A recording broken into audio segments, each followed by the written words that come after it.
له الملك وله الحمد ويحيي ويميت وهو على كل شيء قدير. قال الله تعالى في كلامه المجيد وفي فرقانه الحميد: أعوذ بالله من الشيطان الرجيم. بسم الله الرحمن الرحيم. الذين يؤمنون بالغيب ويقيمون الصلاة ومما رزقناهم ينفقون.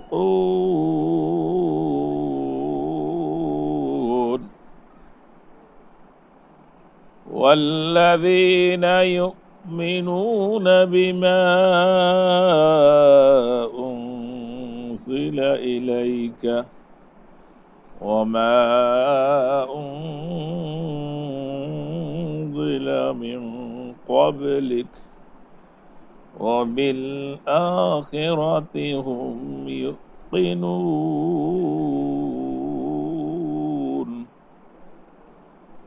أولئك على هدى من ربهم وأولئك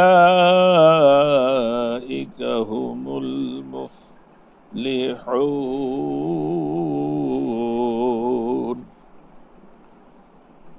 إن الله وملائكته يصلون على النبي يا أيها الذين آمنوا صلوا عليه وسلموا تسليما. اللهم صل على سيدنا مولانا محمد وعلى علي سيدنا مولانا محمد পরের জায়গা পরের জমিন ঘর বানায়া আমির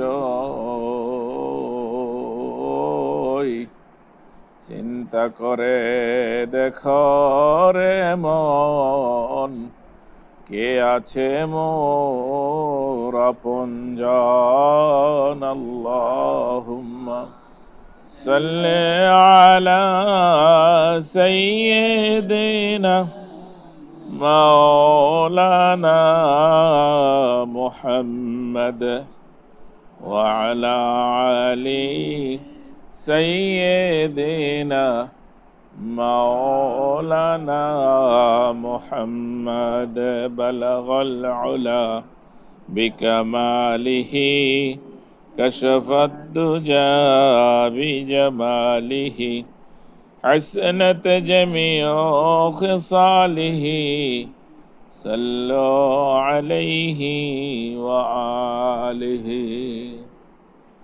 الحمد لله।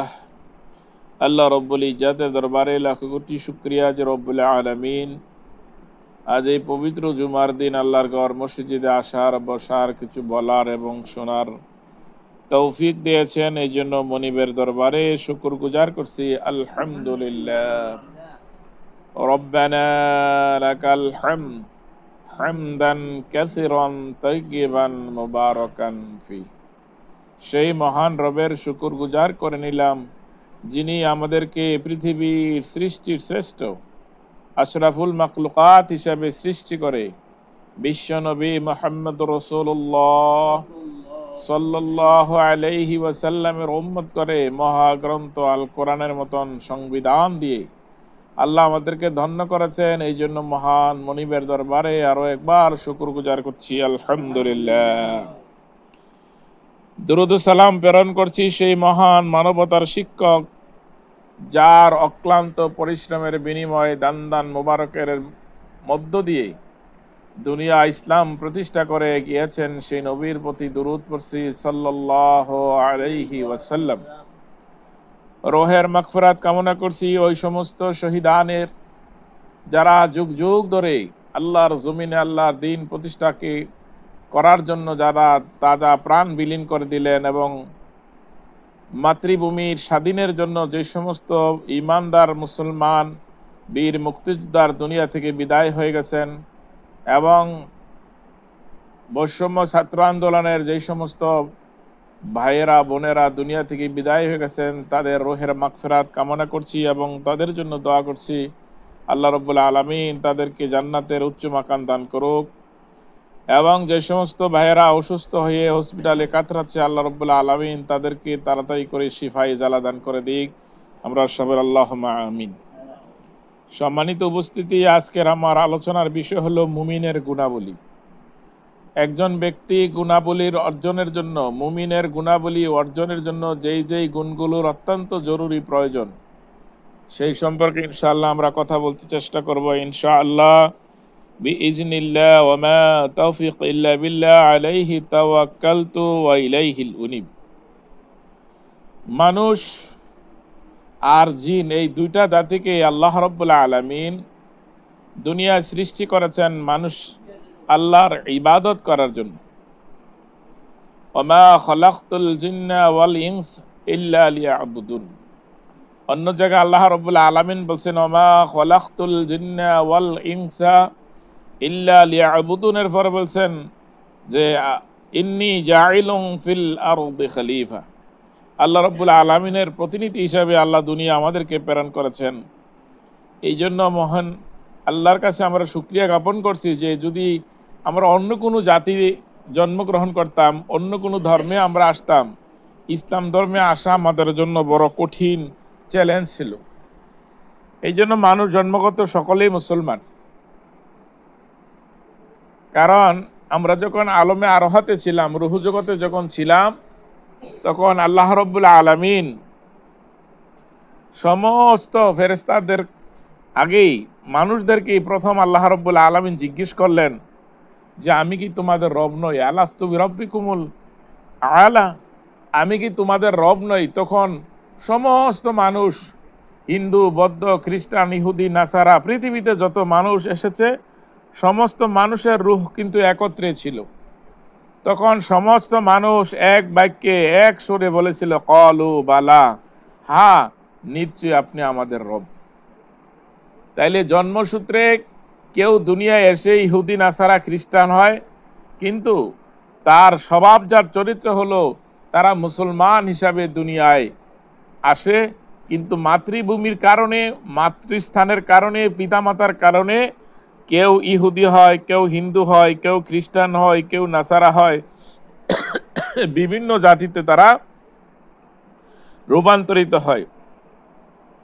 এই জন্য আল্লাহ রাব্বুল আলামিন দুনিয়ায় আসার পর হযরতে আদম আলাইহিস সালামের পরেই যিনি মুসলমানের জাতিপিতা ছিলেন, মিল্লাতা আবিকুম ইব্রাহিম হুয়া সাম্মাকুমুল মুসলিমিন, সর্বপ্রথম যিনি জাতির পিতা হিসাবে দুনিয়ায় প্রসার ঘটিয়েছিলেন তিনি হলেন হযরতে ইব্রাহিম আলাইহিস সালাম। এছাড়া দুনিয়ায় আর কাউকে জাতির পিতা মানা শরীয়তে বৈধ না। যদি কেউ মানে সেটা তার ব্যক্তিগত বিষয়, কিন্তু সেটা ঈমানের পরিপন্থী। আমাদের দেশে কিছু কিছু ব্যক্তিরা, বাংলাদেশের অধিকাংশ কিছু মানুষ যারা রাজনীতির সাথে সম্পর্ক, তারা অনেকে শেখ মুজিবুরকে জাতির পিতা মানে। এটা একটা ভ্রান্ত আকীদা, একটা ভুল সিদ্ধান্ত। তিনি বাংলাদেশের স্থপতি, তিনি বাংলাদেশের স্বাধীনতার কাজ করেছেন, এই জন্য তাকে বাংলাদেশের স্বপ্নদ্রষ্টা বলা যায়, উনি বাংলাদেশের নেতা বলা যায়। কিন্তু উনি জাতির পিতা হবেন কেন? জাতির পিতা তো তিনি, যিনি হযরতে ইব্রাহিম আলাইহিস সালাম, মিল্লাতা আবিকুম ইব্রাহিম হুয়া সাম্মাকুমুল মুসলিমিন। আল্লাহ রাব্বুল আলামিন যাকে মিল্লাতের পিতা বানিয়েছেন তিনি তো হযরতে ইব্রাহিম আলাইহিস সালাম, এছাড়া দুনিয়া আর কেউ জাতির পিতা হতে পারে না। এই জন্য আল্লাহ রাব্বুল আলামিন বলেছেন, ইন্নাল্লাযীনা কাফারু মিন আহলিল কিতাবি ওয়াল মুশরিকিনা ফি নারি জাহান্নাম খালিদিনা ফিহা উলাইকা হুম শাররুল বারিয়া।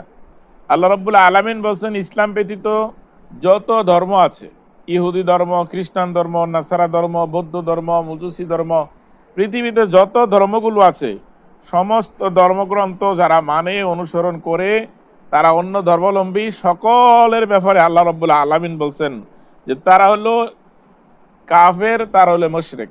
ইন্নাল্লাযীনা কাফারু মিন আহলিল কিতাবি ওয়াল মুশরিক। আল্লাহ রাসূল সাল্লাল্লাহু আলাইহি সাল্লাম দুনিয়া আসার পরে, মুহাম্মদ সাল্লাল্লাহু আলাইহি সাল্লাম দুনিয়া আসার পরে, কোরআন নাজিল হওয়ার পরে পূর্বের যত কিতাব ছিল, যত মানে আসমানি গ্রন্থ ছিল, সবগুলো মওকুফ করে দেওয়া হয়েছে। সমস্তগুলো মওকুফ করে দেওয়া হয়েছে, একমাত্র বিধান দেওয়া হয়েছে মুসলমানের জন্য আল কোরআন। পৃথিবীতে যত মানুষ আসবে সমস্ত মানুষ এক কোরআনের আনুগত্য করবে, অনুসরণ করবে। আর বাকি যারা তাদের বেলা বলা হয়েছে আল মুশরিকিনা ফি নারি জাহান্নাম খালিদিনা ফিহা উলাইকা হুম শাররুল বারিয়া। আর তারা হলো সবচেয়ে নিকৃষ্ট প্রাণী, সুতরাং তারা চিরদিন জাহান্নামী। তাদেরকে আপনি জাহান্নামী বলতে হবে না, আল্লাহ রাব্বুল আলামিন সিদ্ধান্ত দিয়ে দিয়েছেন যে যারা কোরআন ছাড়া অন্য কোনো ধর্ম, অন্য কোনো দিন, অন্য কোনো নীতি অবলম্বন করে তারা জাহান্নামী। সম্মানিত উপস্থিতি, আমরা আজকের খুতবার বিষয়বস্তু ছিল মুমিনের গুণাবলী। ভূমিকার শেষে আমরা চলে যাচ্ছি সরাসরি। আল্লাহ রাব্বুল আলামিন বলছেন কোরআনের থেকে আমরা মুমিন কারা হবে, মুমিনের গুণাবলী কি হবে, এই ব্যাপারে কোরআনে কারিমে সূরাতুল বাকারার 3 আয়াত থেকে শুরু হয়েছে যে 4টা গুণের কারণে একজন মুমিন মানুষ, একজন মুসলমান মুমিন হতে পারে। অনেকগুলো কারণ আছে, এর মধ্যে আমরা আজকে চেষ্টা করব সাধ্য অনুযায়ী কিছু আলোচনা করতে। প্রথম গুণটা হলো আল্লাযীনা ইউমিনুনা বিল গায়ব। আল্লাহ রাব্বুল আলামিন বলছেন ওই তারা মুমিন হতে পারবে যারা অদৃশ্যের প্রতি ঈমান আনবে, গায়েবের প্রতি যারা ঈমান আনবে। তাইলে গায়েবের মালিককে আল্লাহ রাব্বুল আলামিন বলছেন আলিমুল গায়বি ওয়াস সামাওয়াতি ওয়াল আরদ। আসমান এবং জমিনে গায়েবের খবর একমাত্র আল্লাহ রাব্বুল আলামিন জানেন। যদি কোনো ব্যক্তি গায়েবের কথা অন্য কোনো ব্যক্তিকে বিশ্বাস করে, নবী গায়েব জানেন, অলি গায়েব জানেন, আব্দুল কাদের জিলানী গায়েব জানেন, পীর সাহেব হুজুরের গায়েব জানেন, এমন কথা যদি কেউ বিশ্বাস করে, তাইলে এই কোরআনের আয়াতের পরিপন্থী তার বিশ্বাস হয়ে যাবে, তে আল্লাহর সাথে শিরিক করে বসলো। আল্লাহ বলছে আলিমুল গায়বি ওয়াস সামাওয়াতি ওয়াল আরদ। আসমান এবং জমিনে গায়েবের খবর একমাত্র আল্লাহ রাব্বুল আলামিন জানেন, আর কেউ জানেন না। এই জন্য গায়েবের বিষয়ে আল্লাহ রাব্বুল আলামিন বলছেন যে গায়েবের এমন একটা অবস্থা যে আসমানের নিচে, জমিনের উপরে এবং জমিনের মাটির নিচে, আসমানের উপরে যেখানে যায় কিছু হোক, সব জায়গায়, এমনকি একটা গাছের পাতাও যদি নড়ে তারপরও সেটা আমার আল্লাহ জানতে পারেন। এবং একটা পোকামাকড়ও যদি দুনিয়ার কোনো জায়গায় না খাইয়ে মরে, সেইটাও আল্লাহ রাব্বুল আলামিন জানেন। এমনকি একটা গাছের পাতাও যদি ঝরে যায়, গাছের পাতাটা যদি লাল হয়ে যায়, সেটাও আল্লাহ রাব্বুল আলামিন জানেন। এই জন্য আল্লাহ রাব্বুল আলামিন বলছেন ইন্নাল্লাহ আলিমুম বিজাতিস সুদূর। মানুষের অন্তরকরণে যেই কথা তৈরি করার জন্য যে একটা ভূতভূতি তৈরি হয়, একটা ফেনা তৈরি হয়, সেই ফেনাটার মধ্যে যে বাসাটা তৈরি হবে, সেই যে কথাটা হবে, সেই কথাটা কি হবে সেটাও আমার আল্লাহ জানেন। এই জন্য প্রথম গুণটা হলো আল্লাযীনা ইউমিনুনা বিল গায়ব। যারা গায়েবের উপরে বিশ্বাস করবে তারা হলো 1 নাম্বার কোয়ালিটির মুমিন। তারা মুমিনের জন্য 1 নাম্বার কোয়ালিটি হলো আলিমুল গায়ব। তারা একমাত্র আল্লাহকে গায়েবের কথা বিশ্বাস করবে। হ্যাঁ, নবী রাসূলের ব্যাপারে, ওলিদের ব্যাপারে আল্লাহর পক্ষ থেকে কোনো কিছু জানানোর প্রয়োজন থাকলে আল্লাহ জানিয়ে দিতেন। যেমন হযরত নবী করিম সাল্লাল্লাহু আলাইহি সাল্লাম যখন মেরাজে গেলেন, মেরাজ থেকে এসে তার জাতির কাছে বললেন যে আমি মেরাজে গিয়েছিলাম। সর্বপ্রথম মেরাজের স্বীকৃতি দিলেন হযরতে আবু বকর রাদিয়াল্লাহু তাআলা আনহু। তিনি বললেন যে ইয়া রাসূলুল্লাহ, আপনি যা কথা বলেছেন তা সত্য। আল্লাহ রাসূল সাল্লাল্লাহু আলাইহি সাল্লামের কথার স্বীকৃতি দেওয়ার সাথে সাথে আল্লাহ রাসূল সাল্লাল্লাহু আলাইহি সাল্লাম আবু বকর সিদ্দিক উপাধি তাকে দিয়ে দিলেন যে তুমি সত্যবাদী। এখন এলাকার তৎকালীন সময়ে গণ্যমান্য ব্যক্তি যারা আছেন সকলে প্রপাগান্ডা শুরু করে দিল, আরে মোহাম্মদ সাল্লাহ সাল্লাম নাকি আরশে গেছেন, তিনি নাকি মেরাজ করছেন, কি অকল্পনিক, তিনি এই আকাশ ছেদ করে এই মহাকাশ শূন্য পাড়ি দিয়ে তিনি কি সিদ্ধাতুল মুনতাহার গেছেন। ইরানে মাসে হাসি তামসা শুরু করে দিয়েছে, যেটা একটা হাসি তামসা। এমন করতে করতে কাফেররা একদিন আল্লাহ রাসূলের কাছে আসলেন, আয়েশা বললেন যে মোহাম্মদ সাল্লাল্লাহু আলাইহি সাল্লাম, তারা তো সাল্লাল্লাহু আলাইহি সাল্লাম বলতেন না, এ মোহাম্মদ আপনি বলেন তো দেখি বাইতুল মুকাদ্দাসে গিয়েছিলেন যে কয়টা দরজা জানালা? তিনি মক্কা থেকে সফর করলেন বাইতুল মুকাদ্দাসে, এর বাইতুল মুকাদ্দাসের মধ্যে কয়টা দরজা জানালা আপনি বলেন তো দেখি। আল্লাহ রাসূল সাল্লাম বাইতুল মুকাদ্দাসে এসে নামাজ পড়লেন জামাতের সাথে, উনি ইমামতের মাধ্যমে নামাজ পড়লেন, কিন্তু মসজিদের দরজা জানালা কয়টা এটা তো তিনি কইতারেন না, গনছেন না। কেউ যদি হঠাৎ করে মনে করেন আমরা মসজিদে আসলো, নামাজ পড়ে বারণে পরে জিজ্ঞাসা করে, ভাই মসজিদে নামাজ পড়লেন কয়টা দরজা জানালা? হঠাৎ করে ও দরজা তো একটা দেখছি, জানালা যে কয়টা গুনছি না তো। এখন আল্লাহ রাসূল সাল্লাল্লাহু আলাইহি সাল্লাম কাফেরের সাথে বলল আগামী দিন বলবো, কাফেরদের সাথে বললো কি আগামী দিন বলবো। তো কাফেররা গেছে, আগামী দিন আসলো, দেখলো যে তিনি কিছু বললেন না। অপেক্ষা করতে করতে 15 দিন পর্যন্ত দেখা গেল যে আল্লাহ রাসূল সাল্লাল্লাহু আলাইহি সাল্লাম বিচলিত হয়ে গেলেন, অস্থির হয়ে গেলেন। কিরে, আল্লাহ রাসূল সাল্লাল্লাহু আলাইহি সাল্লাম বিচলিত হওয়ার কারণ হলো যে ওহী তো আসছে না, আর এখান থেকে তো আল্লাহ রাসূল সাল্লাল্লাহু আলাইহি সাল্লাম বাইতুল মুকাদ্দাসের দরজা জানালা কয়টা বলতেই পারতো না, কারণ ওনার কাছে গায়েবের খবর নাই, আল্লাহ না জানিল। তিনি অস্থির হয়ে গেলেন। 15 দিনের মাথায় জিবরাইল আমিন নাজিল হয়ে বললেন, ইয়া রাসূলুল্লাহ, ইয়া হাবিবাল্লাহ, আপনি যখন কাফেরের সাথে কথা বলছিলেন তখন ইনশাআল্লাহ বলেন নাই, এই জন্য আল্লাহ রাগ করে 15 দিন পর্যন্ত আপনার কাছে ওহী নাজিল করেন নাই। আল্লাহু আকবার, আপনার কাছে ওহী নাজিল করেন নাই, আপনি ইনশাআল্লাহ বললেন না কেন? তাইলে এখান থেকে আমরা মাসালা হইলাম, যদি ভবিষ্যতের কোনো কথা বলতে হয় তাহলে ইনশাআল্লাহ বলতে, তাহলে এটাতে বরকত আছে, এটার জিম্মা আল্লাহ। তখন বলছো, ইয়া রাসূলুল্লাহ আপনি চিন্তা করেন না, কাফেররা আসলে আপনি উত্তর দিতে পারবেন। তখন কাফেররা আসলো, আয়েশা বলল, মুহাম্মদ 15 দিন তো হয়ে গেল, তুমি তো বলতে পারো না বাইতুল মুকাদ্দাসের দরজা জানালা কয়টা, তো আজকে বলো তো। জিবরাইল আমিন বাইতুল মুকাদ্দাসের একটা সূরত আল্লাহ রাসূলের হাতের উপর উঠাই দিয়া বললেন, ইয়া রাসূলুল্লাহ আপনি গণেন আর বলে দেন। আল্লাহু আকবার। আল্লাহ রাসূল সাল্লাল্লাহু আলাইহি সাল্লাম গণেন, আর মানে বাইতুল মুকাদ্দাসে ঘুরতেছিলেন, দরজা জানালা কয়টা ছিলেন গনে গনে বলে দিলেন। তারা কাফেররা বলল, আরে মুহাম্মদ তো বড় জাদুকর, এত বড় জাদুকর দেওয়া নেই, বাইতুল মুকাদ্দাস কয়টা দরজা জানালা হাতের উপর গইনা দিচ্ছে। আমি যে কথা বলতেছিলাম যে আল্লাহ রাসূলের কাছে গায়েব ছিল না বিদায় তিনি কয়টা দরজা জানালা সেটা বলতে পারেন না, এমনকি আল্লাহ রাসূল সাল্লাল্লাহু আলাইহি সাল্লাম ওখান থেকে ওহী আসার পরে তিনি বলছেন কয়টা দরজা জানালা। তাহলে আল্লাহ রাব্বুল আলামিন যতটুকু আল্লাহ রাসূলকে জানানোর প্রয়োজন ছিল ততটুকু জানিয়েছেন। এই জন্য আল্লাহ রাসূল সাল্লাল্লাহু আলাইহি সাল্লাম একদিন যুদ্ধের থেকে বাড়িতে ফিরছিলেন, রাস্তায় আয়েশা বিশ্রাম করার জন্য তাঁবু গাড়লেন। তাঁবু গাড়ার পরে অনেক বিশ্রাম করার পরে সবারে বলল, ঠিক আছে চলো, বিশ্রাম হয়েছে। এই মুহূর্তে এখনের মতন তো আধুনিক যুগ ছিল না যে বাথরুম টাথরুম বিভিন্ন বাড়িতে আছে, তৎকালীন সময় বাথরুম তো ছিল জঙ্গলের ভিতরে। তখন হযরতে আল্লাহ রাসূল সাল্লাল্লাহু আলাইহি ওয়াসাল্লামের স্ত্রী হযরত আয়েশা সিদ্দিকা রাদিয়াল্লাহু তাআলা আনহা যুদ্ধের মাঠে ছিলেন, তার তখন মানে হাজতের প্রাকৃতিক ডাক দিলেন, তিনি প্রাকৃতিক ডাক সারার জন্য জঙ্গলে চলে গেলেন। সেখানে যাওয়ার পরে হঠাৎ করে তার গায়ের একটা গলায় একটা চেইন ছিল, চেইনটাও ছিঁড়ে পড়েছে স্বর্ণের। এখন রাতের আধার, অন্ধকার, খুঁজে পাচ্তেছে না, খুঁজতে খুঁজতে খুঁজতে খুঁজতে খুঁজতে হয়রান হয়ে গেছে, কারণ অন্ধকার তো দেখা যায় না, বাতি টাতি কিছু নাই। এই খুঁজতে খুঁজতে এই দিক দিয়া তারা বিশ্রাম সেরে আল্লাহ রাসূল সাল্লাল্লাহু আলাইহি ওয়াসাল্লাম সৈন্যকে নিয়ে যা ছিল তা নিয়ে সব চলে আসছে। তবে তৎকালীন সময় একটা নিয়ম ছিল যে আল্লাহ রাসূল সাল্লাল্লাহু আলাইহি ওয়াসাল্লাম যুদ্ধের মাঠে যখন বিশ্রাম করতেন তখন একজন লোক থাকতেন, তিনি পাহারা দিতেন, ঘুরতেন, পরে কোনো কিছু ফালাই গেল কিনা হারাই গেল কিনা উনি দেখাশোনা করতেন, কইরাগুলো নিয়ে আসতেন।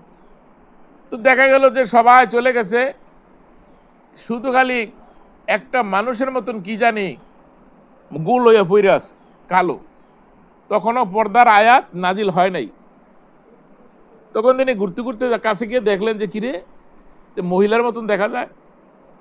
তো মুখটা খোলার পরে দেখা গেছে হয়তো আয়েশা সিদ্দিকা রাদিয়াল্লাহু তাআলা আনহা, তিনি তো ডাক দিবেন কেমন, ইন্না লিল্লাহি ওয়া ইন্না ইলাইহি রাজিউন, জোরে বলছে, তিনি চমকেই উঠছে, বলছে আপনি এখানে কেন, আপনি তো থাকা ছিল ঘোড়ার উপরে। তো বলতেছে যে আমি তো হাজতে গেছিলাম, ওখান থেকে আয়েশার দিকে চলে গেছে। তো উনি গাদার পিঠে উঠাইয়া উনি হাইটটা আছে, আর আয়েশা রাদিয়াল্লাহু তাআলা আনহা গাদার পিঠে, আর এদিক দিয়ে কাফের মুশরিকরা মানে কুৎসার হইল কি যে আল্লাহ রাসূলের স্ত্রী আকাম করছে জঙ্গল গিয়া, ওই দেহ এখন আসতেছে। নাউজুবিল্লাহ। এই একটা অপবাদ আল্লাহ রাসূলের স্ত্রীর বেলা দিলেন। দেখেন অবস্থা কি। আল্লাহ রাসূলের স্ত্রীর বেলা যখন দিলেন তখন তো সারা আরবের মানুষ চমকি উঠছে। আয়েশা রাদিয়াল্লাহু তাআলা আনহা আল্লাহ রাসূলের স্ত্রীদের মধ্যে ছোট ছিলেন এবং তিনি ছিলেন কুমারী। সবাই তো বললো, আরে আশা করলো কি, আমরা ভালা মানুষ তো ইস্তস্ত করতেছে, আরে এমনি নবীর বউ এই কাজটা করলো। আল্লাহ রাসূল সাল্লাল্লাহু আলাইহি সাল্লাম আয়েশা রাদিয়াল্লাহু তাআলা আনহাকে বললো, তোমার বাবার বাড়িতে চলে যাও, আল্লাহর পক্ষ থেকে সিদ্ধান্ত আসার আগ পর্যন্ত তুমি ওখানে থাকো। আল্লাহ রাব্বুল আলামিন তো জানেন যে ঘটনাটা কি। আল্লাহ রাব্বুল আলামিন আল্লাহ রাসূলকে জানাই দিলেন পরবর্তী সময় যে আয়েশা রাদিয়াল্লাহু তাআলা আনহা নির্দোষ, তিনি কোনো অপরাধ করে নাই, অপরাধের জড়িত ছিল না। এটা মুনাফিকরা কুৎসা রটাইছে।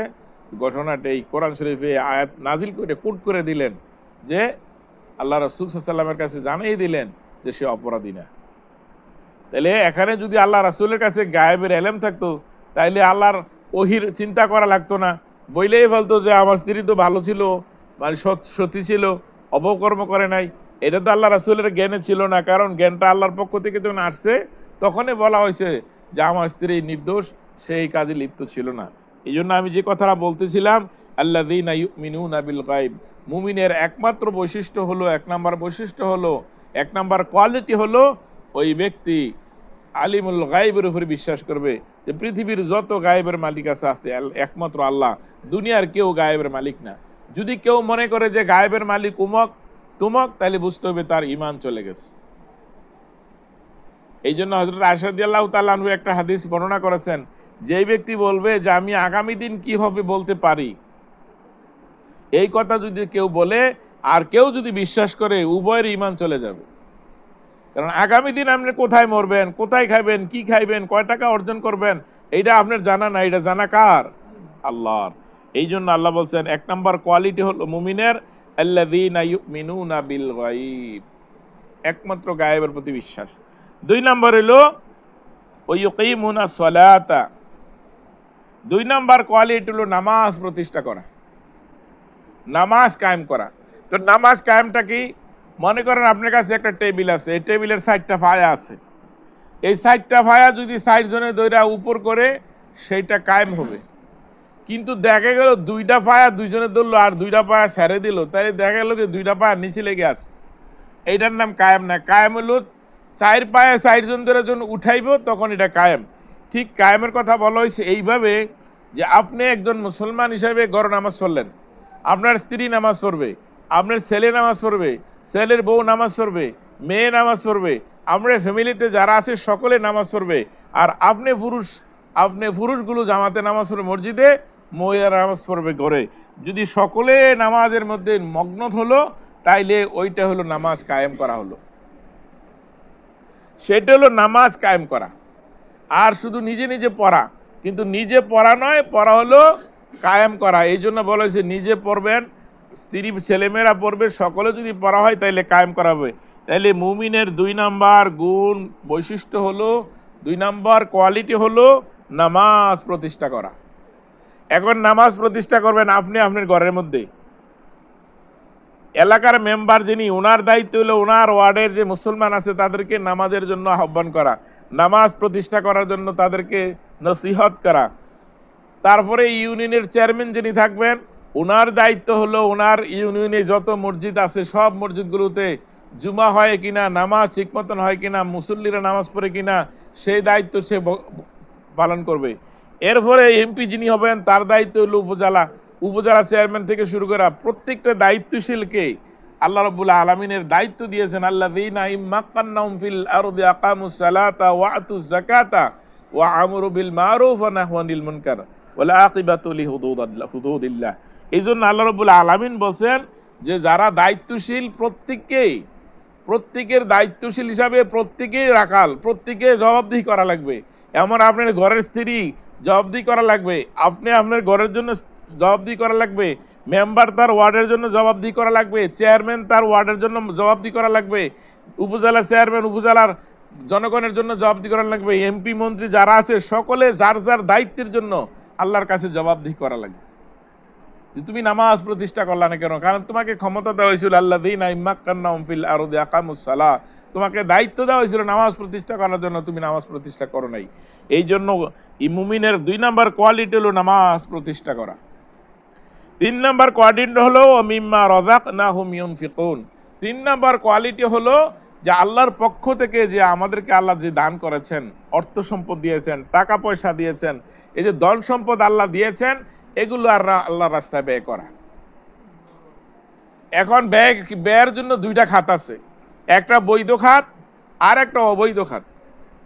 বৈধ খাত হইল মাদ্রাসা, দ্বীনি প্রতিষ্ঠান, মসজিদ মাদ্রাসা, ফুল কালবাট, এতিম অসহায় মানুষদের মধ্যে, গরিব মিসকিনদের মধ্যে বন্টন করা। আর অবৈধ হলো গাঞ্জা, হিরোইন, মদ, বাবা, গাঁজা, আফিম, মাজার, এই সমস্ত কাজকর্মগুলোতে হলো অবৈধ। এখন যদি কোনো ব্যক্তি, আল্লাহ বললেন ওয়া মিম্মা রাযাকনাহুম ইউনফিকুন, আল্লাহ বললেন আমার দেওয়া রিজিক থেকে যখন তুমি ব্যয় করবা তখন এটা তোমার বহুগুণে বাড়াইয়া আমি তোমাকে কিয়ামতের দিন দান করব। আর যদি তুমি এই কষ্টার্জিত সম্পদ 1টি টাকাও যদি তুমি অন্যায়ভাবে অসৎ পথে ব্যবহার করো, তাহলে এই 1টি টাকাই তোমাকে জাহান্নামে নিয়ে যাওয়ার জন্য যথেষ্ট হয়ে যাবে। তাইলে আমাদের 3 নম্বর কোয়ালিটি হলো মিম্মা রাযাকনাহুম ইউনফিকুন, আমার সাধ্য অনুযায়ী আমি দান করব। 5 টাকা, 10 টাকা, 1 টাকা, 4 আনা, 8 আনা, কোনো দরাবান্দি হয়, আপনার সাধ্য অনুযায়ী আপনি দান করে যান। তবে সে দানটা যাতে বৈধ পন্থায় হয়, অবৈধ যাতে না হয়। মাজারে 1টি টাকা দেওয়া আর ঈমান নষ্ট করা, 1টি টাকা দেওয়া আর জাহান্নামে যাওয়া সমান। আর মাজারের তাবারুক, অনেকে মাজারের তাবারুক খায়, তাবারুক আনে। আল্লাহ রাসূল সাল্লাল্লাহু আলাইহি সাল্লাম থেকে প্রমাণিত এই যে মাজারের তাবারুকটা হলো গায়রুল্লাহ, গায়রুল্লাহর নামে কোনো কিছু জবাই করা কোরআন হাদিসের দ্বারা প্রমাণিত যে গায়রুল্লাহর নামে জবাই করা কোনো প্রাণীর গোশত কোনো মুসলমানের খাওয়া জায়েজ নাই, হারাম। যে ব্যক্তি খাইলো ওই ব্যক্তি আর মুসলমান থাকে না। আমরা কিন্তু লাফাইয়া যাই, এই যে মাজারে যাই, ওখানে গেলে খাওয়া শুরু করে দেই হরদমে, কারণ ওই তাবারুক খাই। এই তাবারুকটা কি? তাবারুকটা হলো গায়রুল্লাহর নামে জবাই করা হয়েছে, গায়রুল্লাহর নামে দান করা হয়েছে, মাজারের নামে দেওয়া হয়েছে। মাজারটা হলো গায়রুল্লাহ, শুধু মাবুদ এক আল্লাহ। মাজার বাজার গায়রুল্লাহ, শুধু মাবুদ এক আল্লাহ। এই বাজার আর মাজার, দুর্গা আর দরগা একরকম। এই যে দেখেন এখন হিন্দুরা তারা দুর্গা বানাইতেছে, তারা নিজেরা বানায় না মাটি দিয়া, নিজেরা বানায়, এবার রংসং করে, তার কাছে আবার সেজদা দেয়, তার কাছে কলা দেয়, দুধ দেয়, খায় কলম ব্রাহ্মণে খায়নি না? পূজা দেখছেননি? কোনোদিন গেছেননি? ব্রাহ্মণে খায়। আমি একবার গেছি কাজিয়াতল, মানে দেখার জন্য। এই জগদীশ ঠাকুর ছিল, উনি ওনার বাড়িতে পূজা দিত। তো পরে একদিন ওই যে তারা আমরা বইয়া আইছিল, শব্দখলিহর বাড়িতে আইছিল, তো আপনি দাওয়াত দিছিল একদিন যাই আমরা পূজার দিন। তো বোরারসরের মনির আসল একটা ছেলে, দুজনে করলাম ল যাই পূজা দেখি তারা পূজা কি যাই দে, যে ব্রাহ্মণে উঠতে পড়ে রয়েছে আর তারা উলুদ্ধনি দিতেছে, পূজা লইছে। এরপরে তারা খাইলো, খাওয়ার পরে আমরা দিছে প্রাসাদ। তখন তো ছোট মানুষ, প্রাসাদ দিছে তিল দিয়া, আল্লাহ দুধ দিয়া কেমনে বানাই দিছে। কিন্তু খাইছি, খাওয়ার পরে তো বাইতেছি, বাড়িতে আইসি, ওর তো আব্বাই বাড়িতে আইসা দেই যে খুঁজতে আসছে আমার ফায়না বিছিরা, তে গেল কই। পরে রাতকে জিজ্ঞাসি তুই গেছিলি কই? আমি কই পূজা দেখতে গেছি আব্বার দেশের দৌড়ানি। আরে তুই পূজা দেখতে গেছ কে? বললাম যে দেখার জন্য গেছিলাম, আমার প্রাসাদও খাইছে। আব্বাকে তারা যে ঘরে বাদ দেওয়া যেত না, তো হিন্দু ভাই দিয়ে প্রাসাদ খাইছে, তারে ঘরে দাঁত তারা হাতে বাদ দেওয়া যেত না। পরে কোনো রমেশ সুফেছে মায়ের ভাত খাওয়াই দিয়েছে, তুই আর কালাম ভেবে যাচ্ছা। আমি তো শিখতাম গেছি না, আমি গেছি জানতে আসলে তারা পূজাটা দেয় কেমনে দেখার জন্য। এই যে পূজা দিল, এই পূজায় খাইলো কে? ব্রাহ্মণে। দুধ কলা খাইলে ব্রাহ্মণে আর কইলো কি দেবী খাইছে, দেবী একটা কলাও খাইছে না, দেবী ফিরোজ আছে না, তার নিজের মুহ তো দিতে পারে না। তাইলে তারা এই দেবীর সেবা করলো, যেমন সেজদা করলো, ঠিক আমাদের দেশের মানুষও ইদানিং দেখা যায় মাজারে যেয়ে সেজদা করে। যিনি মাজারে শুয়ে রয়েছে তিনি তো মাটির তিনি তো মরা ওই কথা কইতারে, তার কাছে যেয়ে সেজদায় লুইটা থাকে। তাইলে দুর্গা আর দরগা, তারাদের ভক্তি, তারাদের সেজদা, মানে কোনো কম নাই, মান একই। যার জন্য তারা মুশরিক হয়ে গেছে মারি মূর্তি বানিয়ে তারে সেজদা করার কারণে, আর মুসলমান মুশরিক হয়েছে মাজারে সেজদা করার কারণে। এই জন্য আল্লাহ রাব্বুল আলামিন বলছেন ওয়া মিম্মা রাযাকনাহুম ইউনফিকুন, যদি কোনো ব্যক্তি তার হালাল বৈধ পন্থায় একটি টাকাও যদি কোনো অবৈধ পন্থায় মাজারে দেয়, ওই ব্যক্তির ঈমান চলে যায়, ওই ব্যক্তির আর ঈমান থাকে না। 4 নম্বর যে কোয়ালিটি, সেটার ব্যাপারে আল্লাহ বলছেন ওয়াল্লাযীনা ইউমিনুনা বিমা উনজিলা ইলাইকা ওয়া মা উনজিলা মিন ক্বাবলিক।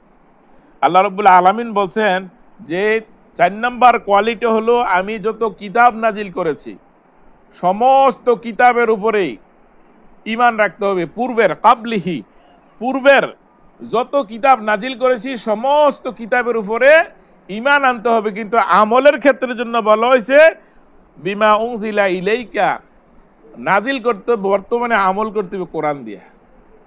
কোরআনের বিপরীত আর কোনো বিধান নাই, কোরআন দিয়ে আমল করতে হবে। এর আগে যত গ্রন্থ আছে সমস্ত গ্রন্থের পরে ঈমান থাকবে, কিন্তু আমলের জন্য সেটি ব্যবহার করা যাবে না। এই জন্য যারা কোরআন ছাড়া অন্য ধর্মগ্রন্থগুলো ব্যবহার করে এবং আমল করে তারা জাহান্নামে যেতে হবে। এই জন্য আল্লাহ রাব্বুল আলামিন ওয়া উনজিলা মিন ক্বাবলিক, পূর্বের যত কিতাব আছিল সমস্ত কিতাবগুলোর প্রতি ঈমান আনতে হবে। কিন্তু জীবন পরিচালনার ক্ষেত্রে, রাজনীতির ক্ষেত্রে, অর্থনীতির ক্ষেত্রে, বাণিজ্য ক্ষেত্রে, চুক্তি ক্ষেত্রে, সংস্কৃতির ক্ষেত্রে, আন্তর্জাতিক ক্ষেত্রে, সর্বক্ষেত্রে মানতে হবে একমাত্র কোরআন। কোরআন ছাড়া বিকল্প আর কোনো ব্যবস্থা নাই।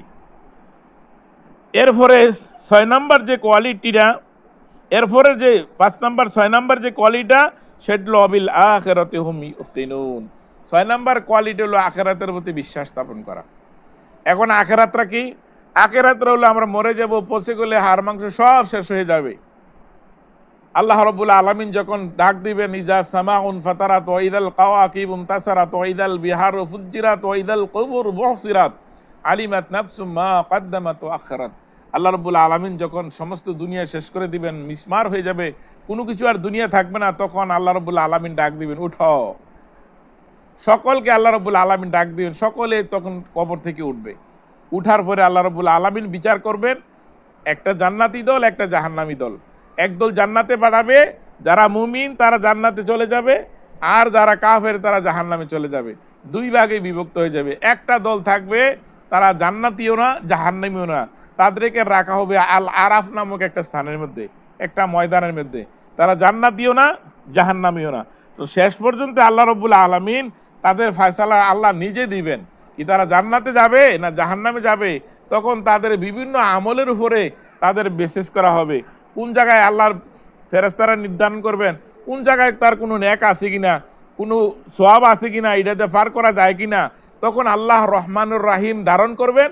তখন আল্লাহ রাব্বুল আলামিনের রহমানুর রাহিমের উসিলায় আল্লাহ রাব্বুল আলামিন তাদেরকে হয় মাফ করবেন, না হয় জাহান্নামে দিবেন। সম্মানিত উপস্থিতি, এই গুণগুলো যারা আছে তারা হলো মুমিন। এই জন্য আল্লাহ বলছেন উলাইকা আলা হুদাম মির রাব্বিহিম ওয়া উলাইকা হুমুল মুফলিহুন। আর এই গুণগুলো যারা আছে তারাই দুনিয়ায় সফলতা অর্জন করবে এবং পরকালেও তারা সফলতার ধার প্রান্তরে যাবে। এই জন্য আমরা দোয়া করি রব্বানা আতিনা ফিদ দুনিয়া হাসানাতাও ওয়া ফিল আখিরাতি হাসানাতাও ওয়া কিনা আযাবান নার। এর চেয়ে বড় দোয়া পৃথিবীর আর কোথাও নেই যে আল্লাহ তুমি দুনিয়ার কল্যাণ দাও, আখিরাতের কল্যাণ দাও এবং জাহান্নামের আগুন থেকে আমাকে বাঁচাও। ছোট্ট দোয়া, রব্বানা আতিনা, আমাকে দাও ফিদ দুনিয়া, দুনিয়ার যত কল্যাণ আছে, ওয়া ফিল আখিরাতি হাসানাতাও, এবং আখিরাতের কল্যাণ দাও, এবং জাহান্নামের আগুন থেকে আমাকে রক্ষা করো। তা আমাদের চাহিদা কি? চাহিদা দুনিয়ার সুখ শান্তি, আখিরাতের সুখ শান্তি আর জাহান্নাম থেকে বাঁচা। এই যদি আমাদের প্রত্যাশা হয়, এই ছোট্ট একটা দোয়া দিয়ে আল্লাহর কাছে সবসময় করেন না, বেশি না পারেন এই করেন না, এই প্রত্যাশা দিয়ে আল্লাহর কাছে দোয়া করেন। আল্লাহ বলছেন উলাইকা আলা হুদাম মির রাব্বিহিম ওয়া উলাইকা হুমুল মুফলিহুন। আর এই জন্যই তার